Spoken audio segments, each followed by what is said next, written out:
What is this incident looking like? Was it ransomware? Were they going for information? Do we even know yet? Well, if it was a classic just theft of information, you wouldn't see the stores close. So when you see this kind of containment activity happen, it means that there's a threat that the operations and ongoing viability and integrity, confidentiality and availability of the systems and information is in jeopardy. And this is the classic ransomware response playbook. Contain it, figure it out, investigate it, and respond as what you can. It's interesting that their early statements seem to indicate that at this time they don't have evidence that customer information was affected. Usually, this early in the game, you may not know anything about what has happened other than you started to see files encrypted, etc. So it's early days to see the impact, but pharmaceutical information is among the most sensitive personal health information imaginable. You know, prescriptions for things like HIV, AIDS drugs, cancer treatments, sexually transmitted infections. Like, there's a laundry list of highly sensitive information.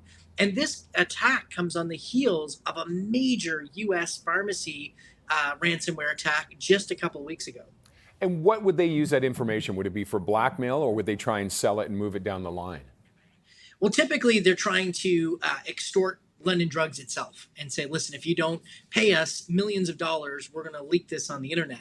If they don't pay, then what will happen is it'll get farmed out to other criminals who might work on the individual level, then trying to extort people or use it in other types of fraud to make emails look more legitimate. You know, as you know, your prescription for X is up for renewal. You know, whether it's just straight fraud, here's a cheaper alternative pharmacy, or trying to trick people into giving financial information, it opens up a wealth of criminal opportunities. And any indications on London Drugs on how they handled this? Did they have a good security system, and is just a case of hackers getting better and better? Well, first, the activity we're seeing worldwide in ransomware is out of control. Last year, $1 billion in payments were recorded. That's up from 500 million. And despite international law enforcement efforts to take down some of these big international gangs, they continue to proliferate. I'll be the last one to blame a victim and say they weren't doing enough, particularly when you look at the size and scale of this organization against the world of professional threats they face. What's interesting to note is Canada's complete failure to protect our healthcare system, including the private sector delivery arms through pharmacies, from these attacks. We have 5 hospitals in Ontario that were crippled, and this went on for months, impacting patient care and outcomes. You've got the attack on Sobeys, which included pharmacies. Now you have this.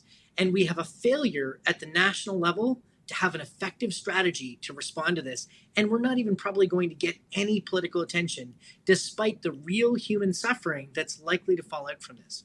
Is this something that maybe the government should be overseeing a security? I mean, you're questioning how good our government is at protecting it, but is this something that maybe a government, all this information should be going through a government-controlled center? Absolutely. And the government missed a major opportunity where I and others lobbied them to make, as part of their legislative changes, it mandatory to report ransomware specific incidents and any ransom payments, so we can get a handle on just how much money is being lost in this country. And we have failed to deal with this as a national issue. We use arguments that healthcare is a provincial responsibility to abandon our role in national security and international crime to our most vulnerable citizens. Okay, David, thank you very much for your insight. You're very welcome. David Shipley is the CEO and co-founder of Beauceron Security.